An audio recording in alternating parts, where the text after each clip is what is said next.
예수께서 산에 올라가셔서 원하시는 사람들을 부르시니 그들이 예수께로 나왔다. 예수께서 12를 세우시고 그들을 또한 사도라고 이름하셨다.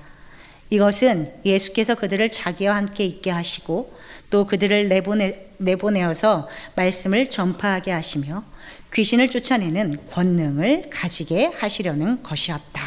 아멘. 우리 주님께 영광의 박수 올려드리겠습니다.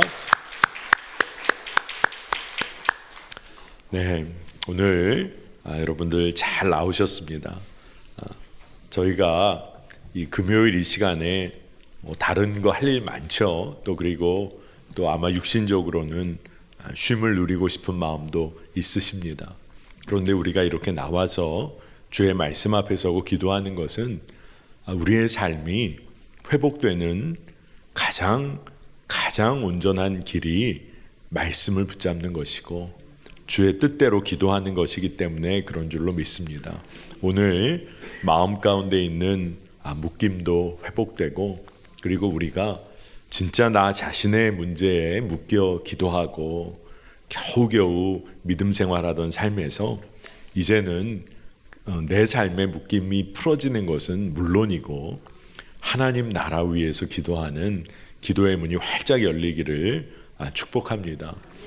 오늘 우리가 이 밤에 우리가 이렇게 집회를 하는 동안 우리 매화교회 청년교회 청년 수련회가 진행되고 있습니다. 여러분 기도하실 때 오늘 특별히 청년들 안에 성령의 기름 부으심이 있기를 여러분 또 기도해 주시면 좋겠습니다. 오늘 우리가 주와 함께하는 삶, 동행하는 삶에 관해서 오늘도 좀 여러분과 말씀을 나누고자 하는데 여러분들 어린 시절, 학창 시절에 반장해 보신 분 계세요? 씩 웃으시는 분들은 아마 한번 좀 반장을 해보신 분들 같고 저는 반장과는 좀 거리가 멀었습니다. 그런 마음이 있으신 분도 계실 거예요. 반장을 해봤든 안 해봤든 아마 어린 시절에 한 번쯤은 마음에 좀 반장 한번 해보고 싶다 나도. 이번 돌아오는 해 학기에 내가 좀 반장 좀 할 수 있을까? 그런 마음 한 번쯤은 아마 다 가져보셨을 것 같아요. 그런데 어린 시절엔 그런 마음을 갖는데 시간이 좀 지나고 좀 크다 보면 내가 왜 그런 책임을 지나 부담도 좀 생기기도 하고 섬기기도 싫어지고 좀 머리도 커지고 사춘기도 지나면서 내가 왜 그런 것을 해야 되나 거꾸로 반장하는 친구를 막 좀 힘들게 하는데 마음을 쏟기도 하고 그런 시절을 보내기도 하죠. 그리고 어떤 경우에는 반장뿐만이 아니라 세상에서 어떤 지도자나 리더의 자리에 좀 오르고 싶은 마음이 드는데 이 세상에서 시간이 지나면서 깨닫게 되는 거는 되고 싶어도 잘 될 수가 없는 일도 있구나. 이런 것을 느끼면서 한 가지를 세상으로부터 배우는 거죠. 세상에서 리더가 되려면 힘도 좀 있어야 되고 인기도 좀 있어야 되고 능력도 좀 있어야 되는구나.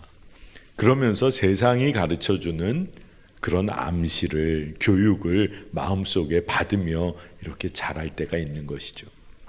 그러니까 자기 자신이 스스로 좀 힘을 키워야 돼. 그렇게 좀 지혜를 갖고 살아야 돼. 그런 마음이 우리 마음에 새겨질 때가 많아요. 그래서 세상에서는 지혜 있고 힘 있는 리더가 되보라고 그렇게 우리를 가르칩니다. 그래서 많은 경우 우리가 낙담하기도 하고 혼자서 아파하기도 하고 시기하기도 하며 그렇게 삽니다. 그러다 보니까 하나님의 리더, 예수 그리스도의 제자에 관해서도 우리가 갖게 되는 오해가 생길 때가 있는데 우리가 세상에서 이런 경험들이 있다 보니까 하나님의 일꾼, 하나님의 리더에 관해서도 좀 잘못된 생각을 갖게 될 때가 있어요. 오늘 여러분들 예수 그리스도의 제자, 하나님의 리더에 관해서 오늘 우리가 좀 정확하게 깨닫게 되면 좋겠습니다. 여러분, 하나님의 리더, 예수 그리스도의 제자는 세상의 리더와는 어떻게 다를까요? 하나님의 리더는 섬기는 자인데 섬기는 자여서 리더가 됩니다. 섬기는 리더예요.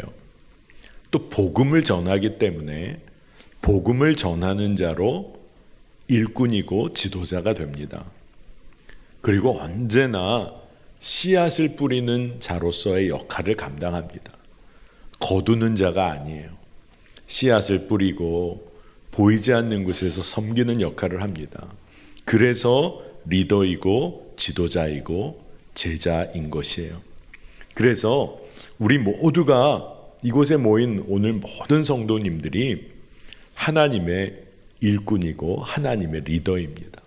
여러분 그것을 기억하셔야 돼요. 부름을 받은 그 자리에서 응답하는 자가 하나님의 일꾼입니다.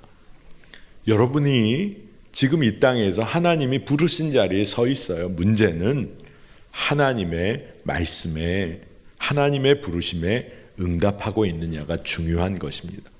그래서 그 부르신 자리에서 응답하면서 믿음으로 사는 삶, 믿음의 도전, 믿음으로 사는 믿음의 실험을 감당하는 자가 하나님의 리더요 제자가 되는 것입니다.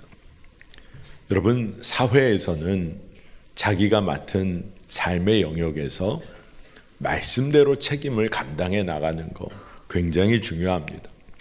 또 구체적으로 교회 안에서는 교회 안에서 직분을 맡은 부분들, 섬겨야 하는 부분들, 거기서 누가 알아주든 알아주지 않든 그곳에 묵묵히 서 있는 자, 진짜 하나님의 리더이죠. 부르신 자리에 응답하는 거, 이게 진짜 복입니다. 여러분, 하나님의 일꾼, 하나님의 리더는 누굴까요?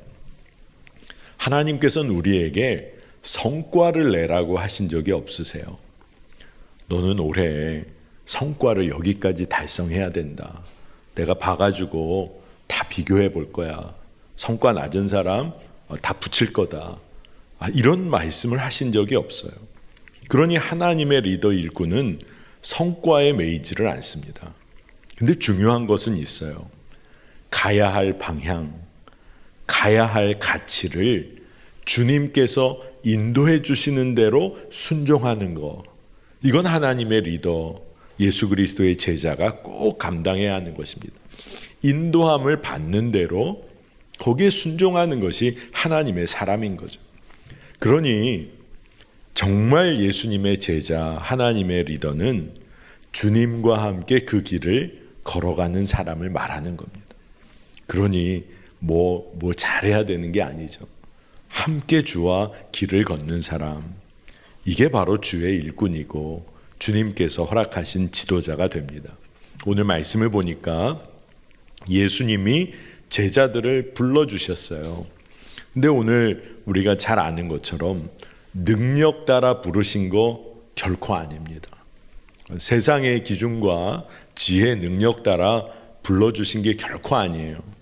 여러분 마음이 놓이잖아요. 벌써 세상 기준 아니에요. 근데 제자 불러주셨는데 예수님께서 그저 은혜로 불러주셨어요. 아무 조건이 없어요. 그리고 그 제자들이 무슨 일을 하게 하셨냐 하면 첫 번째 오늘 말씀 보니까 함께 있게 하시고 예수님과 함께 있는 삶으로 불러주신 거예요. 뭐 성과 내는 거 아닙니다. 예수님 옆에 있으면 돼요. 예수님과 함께 있는 거예요. 그러니까 늘 동행하는 삶으로 불러주셨어요. 그러니까 기억하세요. 제자의 가장 핵심이 되는 삶, 하나님의 일꾼이요 리더로서 꼭 감당해야 될 거, 주님과 함께 하는 겁니다. 주님과 함께 하는 거예요. 두 번째가 말씀을 전파하게도 하셨다. 오늘 세 번역에 그렇게 돼 있죠.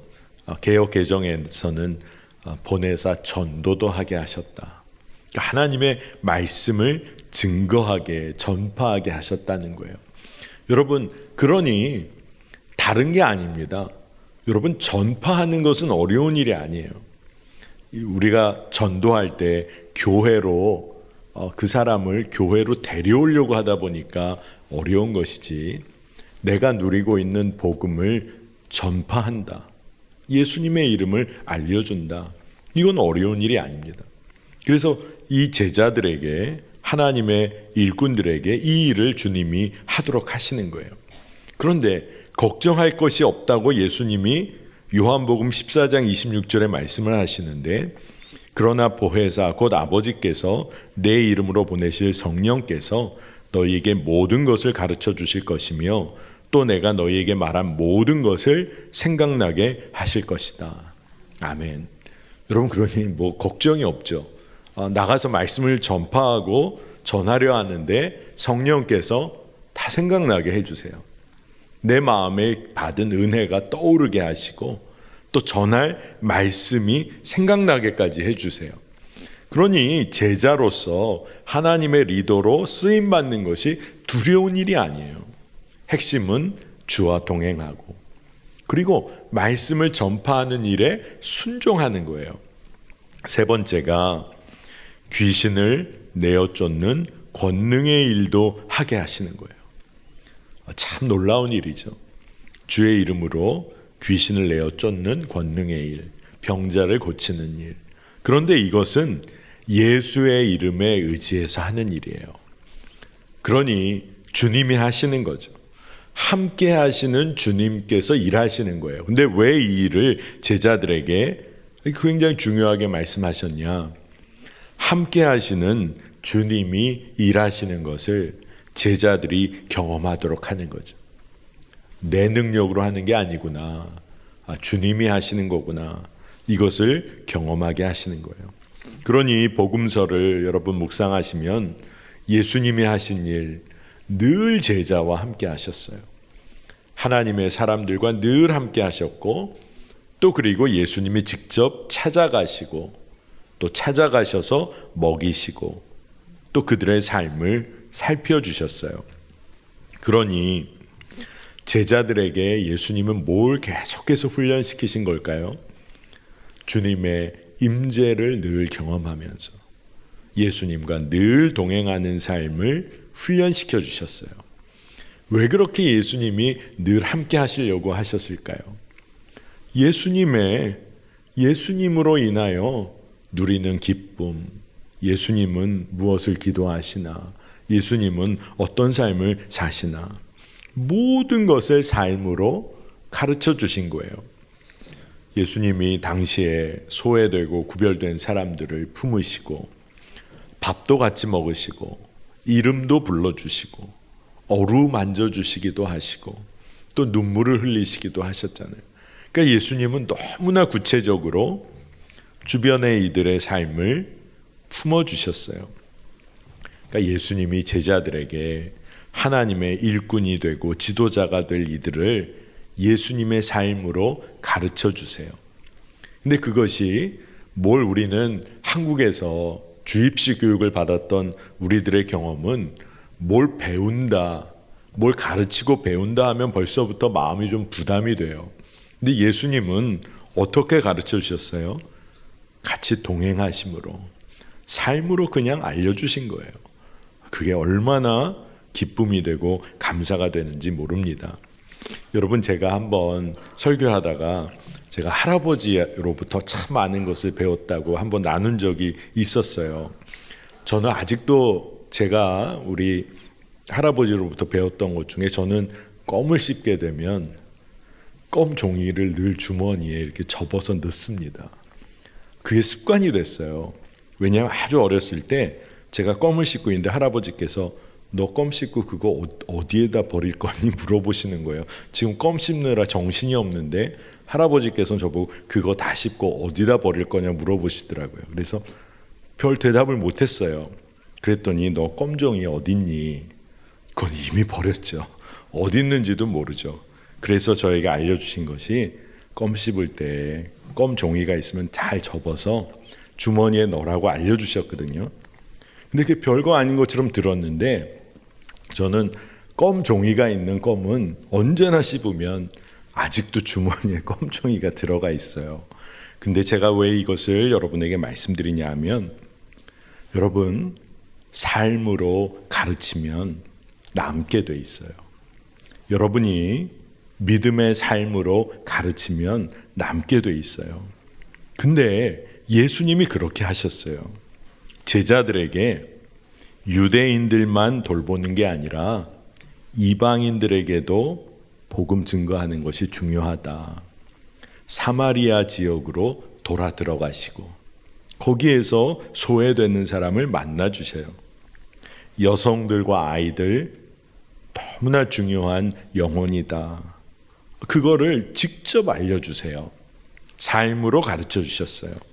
제자들과 함께 하시면서 예수님이 당신의 힘과 권위를 보이셨는데 다른 게 아니에요. 혈루병 걸린 여인, 그 여인에게 너의 믿음이 너를 구원하였다. 그래서 그 한 존재를 세워주셨어요. 아무도 바라봐 주지 않는 그 여인의 삶을 존귀한 주의 자녀야. 이렇게 세워주십니다. 그러면서 예수님의 그 권위와 힘을 보여주셨어요. 제자들이 옆에서 예수님을 통하여 주의 사람이 해야 되는 일은 이런 거구나. 이걸 배웠다는 겁니다. 여러분, 그렇기 때문에 오늘 우리가 기억해야 될 게 있어요. 여러분은 모두가 예수 그리스도의 제자이고 하나님의 일꾼이고 이 세상에서 하나님의 뜻을 이루어가야 할 지도자입니다. 여러분 모두가 그래요. 그렇기 때문에 우리가 훈련함을 받아야 하는 것이 딱 한 가지예요. 주님과 함께 하는 것을 배워야 하는 것입니다. 주님과 동행하는 것을 우리가 놓치면 안 되는 거예요. 오늘 그거에 관한 말씀을 좀 쫓아가 보려고 합니다. 하나님께서 모세를 사용하실 때도 모세에게 한 가지 꼭 기억하게 하신 것이 있어요. 그것은 내가 너와 함께 할 거야.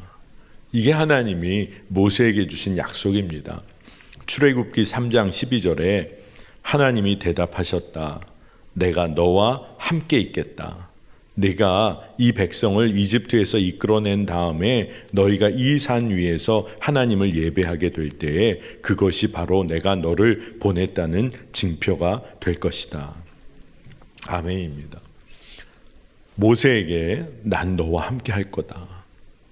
그리고 너희가 예배하게 될 때 그때 징표를 네가 보게 될 거야. 그게 징표가 될 거야. 이렇게 말씀을 해주세요. 그러니 하나님의 임재를 늘 경험하는 훈련으로 이끌어 주신 것입니다. 여러분, 주님과 늘 동행한다.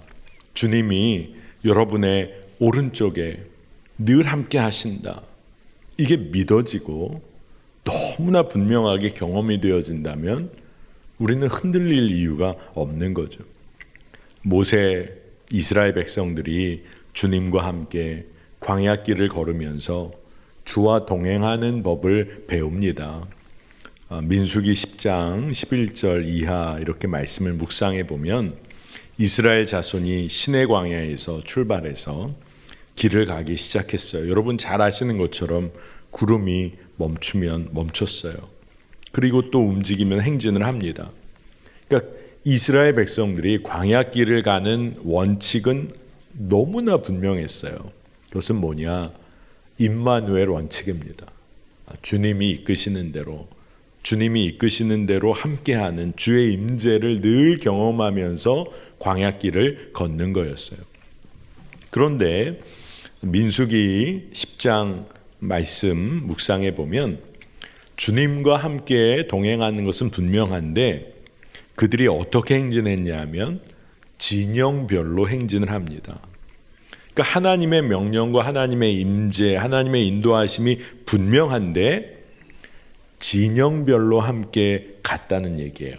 그게 무슨 얘기냐? 자신이 속한 공동체별로 움직였어요. 하나님이 인도하시니까 하나님 인도하심 따라 나는 잘 가야지. 딴 사람들은 뭐 하나님 인도하심 잘 신경 안 써도 나는 좀 잘 그거 따라가면 되겠구나. 이런 거 아니었다는 거예요. 하나님의 뜻이 너무나 명확하고 하나님의 인도하심이 분명해요. 근데 그때 한 사람이 개인이 자기 편한 방식으로 움직인 게 아니라 하나님의 임재와 인도하심을 경험할 때 모두가 함께 움직였어요. 모두가 함께 주와 동행하는 훈련을 한 거예요. 그러니까 공동체가 주님과 함께 훈련을 받은 겁니다. 이건 굉장히 중요한 의미가 있어요. 오늘 이곳에 모인 우리 금요 성령 집회에 함께 참여하고 예배하는 우리 성도들 단 한 사람도 주와 동행하는 일에 있어서 뒤에 처져서는 안 된다는 거예요. 한 사람도 뒤에 남겨져서는 안 된다는 거예요. 누가 좀 뒤에 처지면 어떻게 해야 될까요? 붙잡고 끌고라도 함께 가야 되는 거예요. 그래야 주의 정확한 인도하심을 경험하게 된다는 겁니다. 두 번째 우리가 좀 살펴볼 것이 민수기 10장 28절 말씀을 보면 이런 말씀이 있어요. 이것은 이스라엘 자손이 부대별로 정렬하여 행군할 때의 행군 순서이다. 그러니까 이 말씀을 이제 앞뒤로 보면 이스라엘 자손이 부대별로 행군을 합니다. 군대를 따라 또 나아가요. 각 자손 지파의 군대를 각각 이끄는 사람들이 있었습니다. 그러니까 광야의 길을 걸을 때 한 가지 좀 이스라엘 백성들이 해야 했던 일이 자기 지파의 군대를 이끄는 리더십을 인정하고 걸어가야 했어요. 하나님이 인도하시는 길인 것은 분명해요. 그런데 광야를 행진할 때 어느 순간에 전쟁을 해야 할지도 모르는 거죠. 대적을 만날지도 모르는 거죠. 그러니까 항상 깨어서 행진해야 하는데 리더십을 인정하면서 나아갔어요. 그 이야기는 모두가 싸울 준비를 하고 걸어갔다는 겁니다. 공동체가 함께 주의 인도하심을 받되 영적으로 늘 깨어 있어야 했어요. 그리고 세 번째로 이제 가나안을 향해서 광야의 길을 걸을 때 그 행진 속에서 굉장히 중요했던 것이 뭐냐 하면 성막과 성물을 나르는 일이었어요. 언약궤에 앞서 갈 수 있도록 하는 거 가장 중요한 일이었습니다. 주의 임재하심을 놓치지 않으려는 훈련이었던 거예요. 민수기 10장 33절에 주님의 언약궤를 앞세우고 사흘길을 가면서 쉴 곳을 찾았다. 그러니 이들이 광야길을 걸을 때 언약궤를 앞세우며 하나님의 인도하심, 도우심을 늘 신뢰함으로 행진하였어요. 자, 이때 이들에게는 한 가지 믿음이 있었습니다. 하나님이 우리와 함께 하시며 우리의 길을 인도하실 때 우리는 하나님의 인도하심 가운데 복의 길을 걷게 될 거다. 이 믿음이 너무나 분명했어요. 그래서 주변의 사람들 중에 우리와 함께 이 길을 걸으면 복을 받을 것이다. 이렇게 담대히 선포를 합니다. 모세가 그의 장인에게도 길 안내를 요청하면서 뭐라고 선포를 하느냐? 우리와 함께 하시면 하나님이 우리에게 주시는 복을 당신도 받을 것입니다. 아니, 너무나 담대하게 선포를 하는 거예요. 민수기 10장 32절에 우리와 함께 가시기만 한다면 주님께서 우리에게 주시는 좋은 것은 무엇이든지 장인어른께 나누어 드리겠습니다. 근데 이게 다른 것 때문에 중요한 것이 아니라 모세와 이스라엘 백성들은 하나님 인도하시는 길을, 하나님의 언약궤 임재를 상징하는 하나님의 임재 앞에서 그 길을 걸을 때 우리가 복의 길을 걷고 생명의 길을 걷는다. 그래서 너무나 담대하게 선포하고 증언을 할 수가 있었던 거예요. 자, 여러분 모두가 하나님의 리더이고 제자입니다. 주님과 동행하는 훈련이 여러분 어떻게 여러분의 삶에 되고 계실까요? 여러분 정말 믿음의 공동체와 함께 주님과 동행하고 있습니까? 여러분 늘 깨어서 여러분에게 허락하신 영적 리더십과 더불어서 정말 영적으로 깨어 영적 전쟁을 할 수 있는 준비를 하고 계십니까? 또 그리고 주의 임재하심, 하나님의 말씀이 인도하는 대로 걸어가면 그게 가장 귀한 복의 길이다. 이 믿음으로 여러분 걸어가고 계세요. 이게 너무나 중요하다는 겁니다. 그래서 이스라엘 백성들 모세가 길을 떠날 때는 뭐라고 기도를 했냐? 주님께서 대적들을 흩으시고 주를 미워하는 자들은 다 도망가게 해주세요. 이런 기도를 하며 길을 떠납니다. 그리고 길을 멈출 때는 여호와여 이스라엘 백성에게 돌아오소서. 그런 기도를 해요. 너무나 당연한 기도 같지만 여러분 길을 떠날 때 그리고 길을 멈출 때 늘 하나님의 도우심, 하나님의 임재하심을 구하며 길을 걸었다는 겁니다. 여러분 한번 꼭 여러분의 삶에 적용해 보시길 바랍니다. 하루의 삶을 시작하고 일터로 나가고 하나님이 부르신 자리로 나갈 때 하나님 주와 동행하는 삶 담대히 걷게 하여 주소서. 대적을 만날지라도 그들이 도망하게 하소서. 여러분이 간절한 기도로 믿음으로 선포하며 하루를 시작할 수 있죠. 그리고 여러분의 하루의 길을 멈추게 될 때 하나님 깊은 주의 임재 가운데로 제가 더 깊이 나아가기를 원합니다. 너무나 중요한 거예요. 여러분 이스라엘 백성들이 광야길을 걸을 때 주와 함께하는 훈련을 받았어요. 여러분 주님과 함께하는 훈련, 주님이 늘 나와 함께 하신데 너무 귀한 것이죠. 그런데 여러분 한번 이런 생각을 해보셔야 합니다. 내가 어렵고 힘들고 정말로 말할 수 없는 고통 가운데 내가 처하게 됐을 때 주님이 여전히 나와 함께 하시는구나. 이 믿음을 내가 지키고 누릴 수가 있을까? 이건 진짜 또 다른 문제예요. 여러분 세상에서 말할 수 없는 고난 가운데 처했을 때 왜 주님 날 버리십니까? 왜 주님 날 버리셨습니까? 아마 이런 기도가 터져 나올런지 모르죠. 그런데 주님은 사실은 그때도 우리와 함께하고 계시죠. 여러분 다윗을 한번 보세요. 사무엘하 15장의 말씀을 보면 참 놀라운 말씀이 기록이 되어 있는데 사실은 다윗이 너무나 고통스럽고 도망쳐야 하는 순간에도 그가 하나님의 말씀대로 행하며 하나님이 함께 하시기를 구했던 다윗의 이야기가 나와요. 여러분 압살롬 아들이 반역해서 다윗과 그에게 속한 모든 이들이 위기 상황에 놓입니다.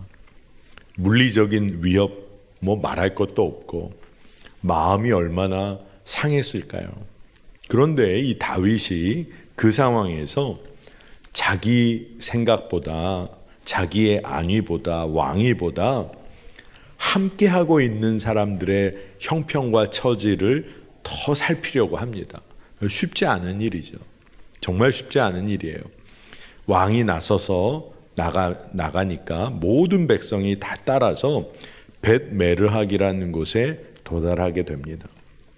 자, 이때 하나 우리 주의 깊게 볼 게 있어요. 다윗 왕이 먼저 나서서 도망가는 길에 가장 앞장을 서서 자기 혼자 먼저 도망간 게 아니라 말씀을 보니까 다른 이들이 다 지나가도록 지켜보고 있는 다윗 왕의 모습을 보게 됩니다.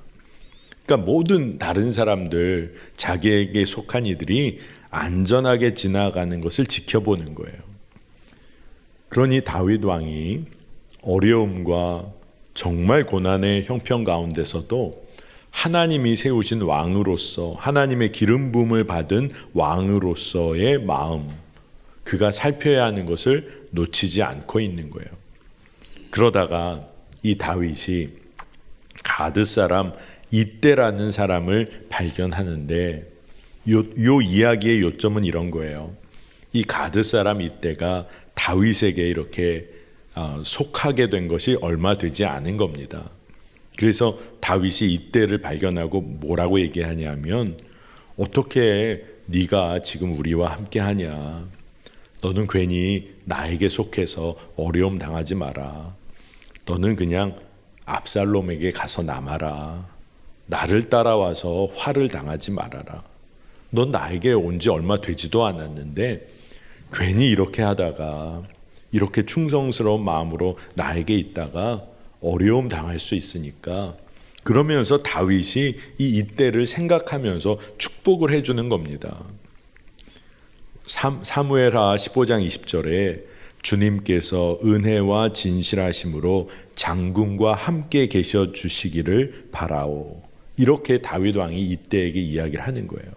그러니까 다윗 왕이 축복을 하는 핵심은 뭐냐면 주님께서 은혜와 진실하심으로 함께 계셔 주시는 거. 주님이 함께 하시기를 바랍니다. 그리고 이때가 어려움을 당하지 않도록 하려고 하는 거예요. 자, 여러분, 다윗의 마음은 정말 상할 대로 상한 형편입니다. 그런데 그가 외적인 상황과 형편은 왕으로서 정말 초라한 모습일 수 있는데 그의 자세나 태도는 진짜 왕다운 거죠. 백성들을 살피는 거죠. 자기에게 속한 사람들 어려움 당하지 않도록 하는 거죠. 하나님이 세우신 자로서의 모습을 그대로 잃지 않고 있는 거예요. 어떻게 그가 그럴 수가 있었을까? 다윗은 다윗과 함께 하시는 하나님을 믿은 거예요. 하나님이 나와 함께 하신다는 것을 그가 놓치질 않은 거예요. 그래서 이때라는 사람을 통하여 하나님께서는 다윗을 높여주십니다. 그 상황 가운데서도. 사무엘하 15장 21절에 그러나 이때는 왕에게 대답하였다. 주님께서 확실히 살아계시고 임금님께서도 확실히 살아계심을 두고 맹세합니다만 그럴 수는 없습니다. 임금님께서 가시는 곳이면 살든지 죽든지 이 정도 따라가겠습니다. 이게 이때를 통하여 하나님께서 다윗을 높이시고 다윗에게 어떻게 보면 힘을 실어주시는 거죠. 어떻게 이때가 이런 놀라운 고백을 할 수 있었을까요? 다윗과 함께 하시는 하나님을 본 거예요. 하나님이 다윗 왕과 함께 하신다는 것이 너무나 분명하게 붙잡아진 겁니다. 여러분, 하나님이 세우신 왕 다윗, 그리고 그를 따르는 백성들, 그들이 다시 도망가는 길, 광야길을 걸어야 했어요. 다윗 왕이 하나님이 기름 부어 세우신 자지만 다윗도 간음과 살인의 죄 가운데 빠졌던 아픔이 있었던 겁니다. 그런데 그가 하나님이 세우신 자로서의 마음가짐, 그 마음의 중심을 놓치지 않고 다시 되찾아 갑니다. 위기 가운데 놓였지만 다른 이들을 돌봐요. 다른 이들의 생명을 지키는 역할을 합니다. 그가 사실 어떻게 이렇게 회복의 길을 걸을 수 있었을까? 그가 다시 구하기 시작한 거예요. 하나님의 마음에 합하기를 원하고 하나님과 제가 늘 주와 동행하기를 원합니다. 주님과 함께하기를 그가 계속해서 구했던 거예요. 여러분, 오늘 우리가 기억해야 합니다.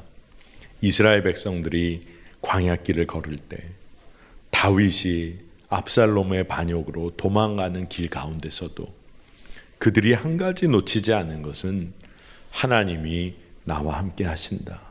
우리와 함께 하신다. 이거 믿고 하나님을 의지한 거예요. 함께 하시는 하나님을 늘 경험한다. 이게 하나님의 리더, 하나님의 일꾼이 꼭 해야 하는 일입니다. 예수님이 이 땅에 오셨어요. 이 땅에 오실 때 천사를 통하여 주신 말씀, 임마누엘의 그 놀라운 은혜를 약속해 주신 거예요. 예수님께서 제자들 부르실 때 뭐 때문에 부르셨다고요? 함께 있게 하시려고 불러주셨어요. 예수님께서 여러분의 이름을 부르시며 여러분을 부르신다. 왜 부르실까요? 일 시키려고 부르실까요? 아니죠. 나와 함께하게 하시려고. 이게 주의 마음이에요.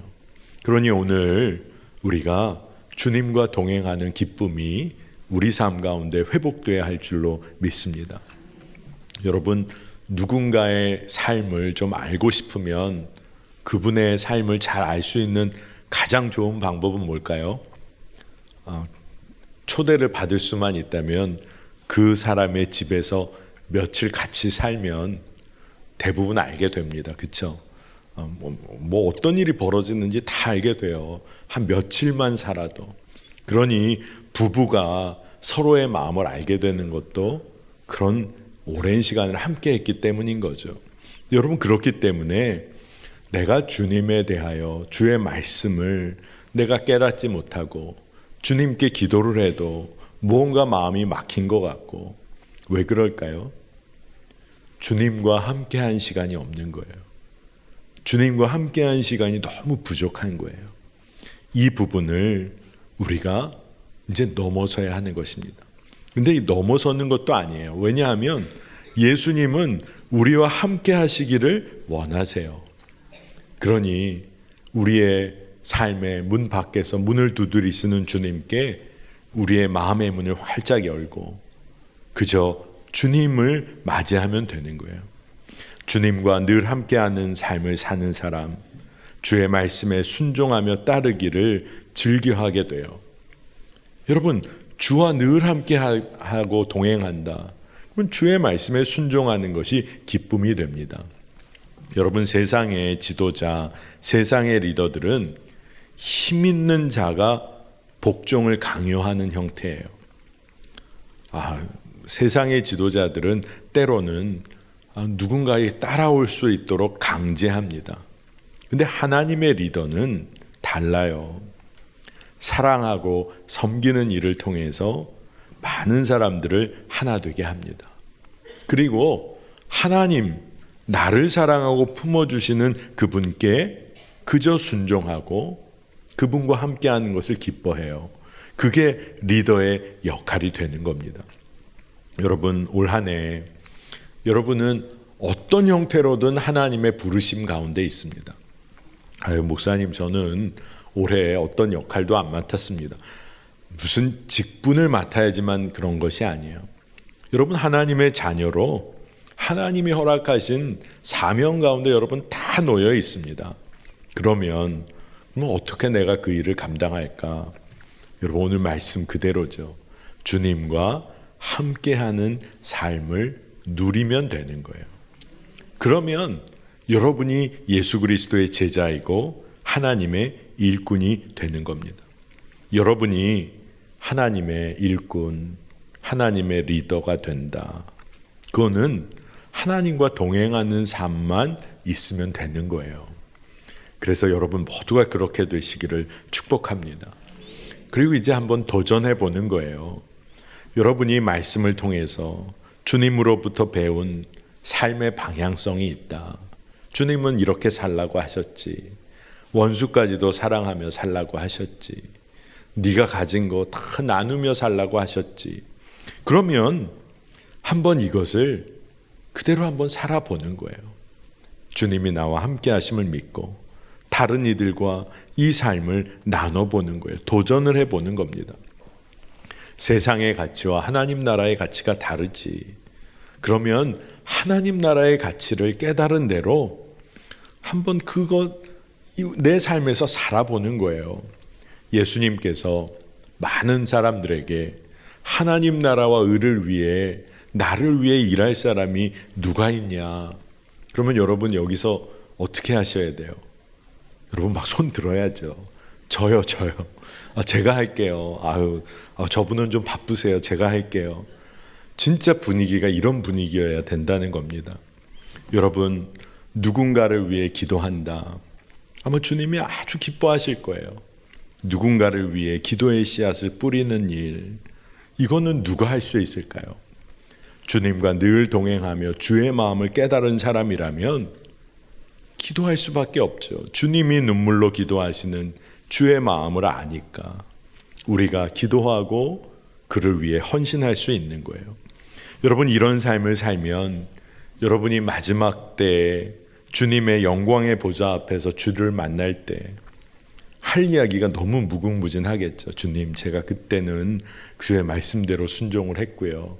그때 그 어려웠던 때에 주님 동행하며 이 일을 제가 감당했는데 아마 할 이야기가 엄청나게 많을 겁니다. 여러분, 주님 만나셨을 때 부동산 투자 잘했던 얘기 하실 거예요. 자녀 대학 잘 보낸 얘기 하실 거예요. 아마 주님이 별로 관심이 없으실 거예요. 그리고 그때가 돼서 부동산과 자녀 대학 잘 간 게 무슨 이야기거리가 되겠어요. 하나님 나라와 의를 위하여 기도하고 주변의 어려운 일을 위하여 보이지 않게 섬겼던 일들이 그때는 그랬지, 그 이야기를 하게 될 거예요. 여러분, 그런데 어떻게 이렇게 할 수 있을까? 내가 어떻게 그런 일을 감당할 수 있을까? 여러분, 한 가지만 기억하면 돼요. 주의 약속을 기억하고 믿음으로 취하면 돼요. 나는 그럼 어떻게 주님과 동행하지? 그게 아니라는 거예요. 예수님이 뭐라고 하셨냐? 내가 세상 끝날까지 너와 항상 함께 있으리라. 예수님이 벌써 그 약속을 해 주셨어요. 근데 우리가 믿지 않는 거죠. 믿음으로 취하지를 못하는 거죠. 주님과 함께 하는 자로 예수님이 우리를 이미 불러주셨어요. 그러니까 우리는 누려야 하는 것이죠. 여러분, 이 모든 주의 일을 누가 다 감당하나? 내가 주님과 동행하더라도 내가 이 일을 어떻게 하나? 그러니까 초점이 잘못됐어요. 주님이 하세요. 우리를 통하여 주님이 하세요. 그러니까 내가 하는 일도 맞아요. 하지만 주님이 하세요. 고린도후서 12장 9절 10절 보면 사도 바울의 고백이 너무나 귀하다는 생각이 듭니다. 그러나 주님께서는 내게 이렇게 말씀하셨습니다. 내 은혜가 내게 족하다. 내 능력은 약한 데서 완전하게 된다. 그러므로 그리스도의 능력이 내게 머무르게 하기 위하여 나는 더욱더 기쁜 마음으로 내 약점들을 자랑하려고 합니다.